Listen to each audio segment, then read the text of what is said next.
Students, now I would like to explain about single neuron recording. It is a beautiful technique and most widely useful technique in a neuroscience. Okay, it is a technique used to observe the changes in the voltage or current flow in a neuron.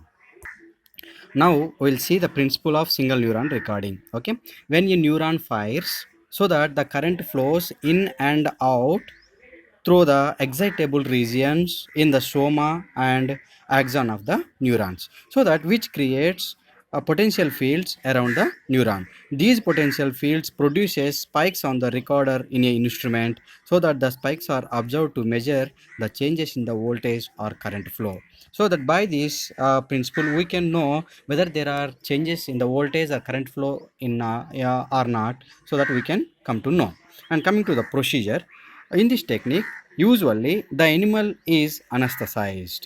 Okay, then a microelectrode is carefully inserted into the skull as well as into a neuron. So the electrode measures the electric signals extracellularly and action potential, resting potential, and postsynaptic potentials intracellularly. This electrode produces spikes on the recorder. These spikes are observed to detect the changes in the voltage or current flow in a neuron.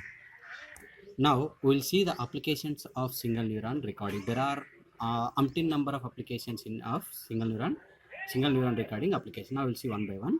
It is used to monitor single neuron activity. How the neuron is activated or how the neuron is deactivated can be monitored using single neuron recording application. It also provides, it is used to measure the electrophysiological responses which occurred in the neuron using a microelectrode system, as we have discussed in the procedure. Next, coming to the third application, it plays a role to know the role of different parts of the brain, means their structure, function, and behavior of the animal or human beings. It also helps to create neuronal maps that describes flow of information through the brain. That this is a very much important application of the single neuron recording, and it is used to explore cognitive functions, for example such as perception, memory, language, emotions, and motor control. And one more important application is it is used to engineer mind control devices, for example robo. These are the applications, my dear friends. Thank you so much.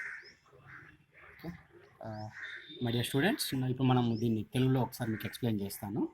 Single neuron recording అంటే ఒక particular ఒకే ఒక న్యూరాన్ని మనము record చేయడానికి ఈ technique మనం ఉపయోగిస్తాం. ఇందులో ఎప్పుడైతే న్యూరాన్ ఫైర్ అయినప్పుడు న్యూరాన్ లోపల వోల్టేజ్లో కానీ లేదా కరెంట్ ఫ్లోలో కానీ ఏదైనా తేడా ఉందా లేదా అని అబ్జర్వ్ చేయడానికి ఉపయోగించినటువంటి టెక్నికే ఈ సింగిల్ న్యూరాన్ రికార్డింగ్. ఇప్పుడు మనం ప్రిన్సిపల్ చూద్దాం.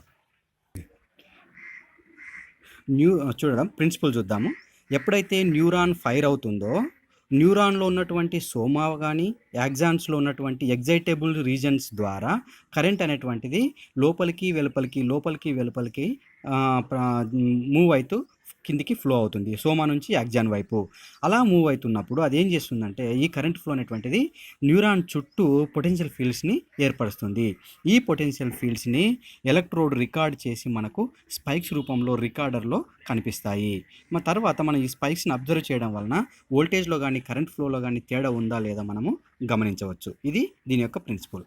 ప్రొసీజర్ తీసుకుంటే ఇక్కడ మనం ప్రొసీజర్ చూద్దాం.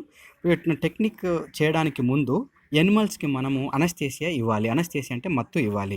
మత్తు ఇచ్చిన తర్వాత ఒక మైక్రో ఎలక్ట్రోడ్ని చాలా జాగ్రత్తగా మొట్టమొదటగా పుర్రెలోకి, దాని తర్వాత న్యూరాన్లోకి చాలా జాగ్రత్తగా ప్రవేశపెడితే ఎలక్ట్రోడ్ ఏం చేస్తుంది, సెల్కి న్యూరాన్కి వెలుపల వైపులనేమో ఎలక్ట్రిక్ సిగ్నల్స్ని, లోపల వైపులనేమో యాక్షన్ పొటెన్షియల్ని, రెస్టింగ్ పొటెన్షియల్ని, అదేవిధంగా పోస్ట్ సినాప్టిక్ పొటెన్షియల్ని మెజర్ చేస్తుంది. ఈ మెజర్ చేయబడినటువంటిది స్పైక్స్ రూపంలో రికార్డర్లో నమోదవుతుంది. దాని తర్వాత మనం స్పైక్స్ని అబ్జర్వ్ చేస్తే వోల్టేజ్లో కానీ కరెంట్ ఫ్లోలో కానీ ఏదైనా తేడా ఉందా లేదా మనము గమనించవచ్చు. ఇది ప్రొసీజర్. ఇప్పుడు మనం అప్లికేషన్స్ చూద్దాం. ఈ యొక్క టెక్నిక్ ముఖ్యంగా ఒక న్యూరాన్ యొక్క యాక్టివిటీని మనము దీని ద్వారా గమనించవచ్చు. అదేవిధంగా న్యూరాన్ లోపల ఎలక్ట్రోఫిజియలాజికల్ రెస్పాన్సెస్ ఏ విధంగా ఉన్నాయనేది కూడా దీని ద్వారా అబ్జర్వ్ చేయొచ్చు. అదే కాకుండా బ్రెయిన్ యొక్క స్ట్రక్చరు, బ్రెయిన్లో ఫంక్షను, దాని యొక్క బిహేవియర్ ఏ విధంగా ఉంటుందనేది కూడా మనం సింగిల్ న్యూరాన్ రికార్డింగ్ ద్వారా మానిటర్ చేయొచ్చు. ఇంకొక ముఖ్యమైన అప్లికేషన్ ఏంటంటే బ్రెయిన్లో మన ఇన్ఫర్మేషన్ అనేటువంటిది ఏ విధంగా ఫ్లో అవుతుందనేది కూడా మనము ఈ యొక్క టెక్నిక్ ఉపయోగించి కనుక్కోవచ్చు. దాని తర్వాత ఈ యొక్క మనకు కాగ్నిటివ్ ఫంక్షన్స్ అయినటువంటి పర్సెప్షన్ కావచ్చు, మెమొరీ కావచ్చు, ఎమోషన్స్ కావచ్చు, లాంగ్వేజ్ కావచ్చు, మోటార్ కంట్రోల్, ఇలాంటివన్నిటిని కూడా మనం దీని ద్వారా మెజర్ చేయడానికి ఉపయోగపడుతుంది. ఇంకా ఫైనల్ అప్లికేషన్ ఏంటంటే మనము మైండ్ కంట్రోల్డ్ డివైజెస్ని కనిపెట్టడానికి ఈ యొక్క టెక్నిక్ చాలా బాగా ఉపయోగపడుతుంది. మైండ్ కంట్రోల్ డివైస్ అంటే for example robotics. Thank you my dear.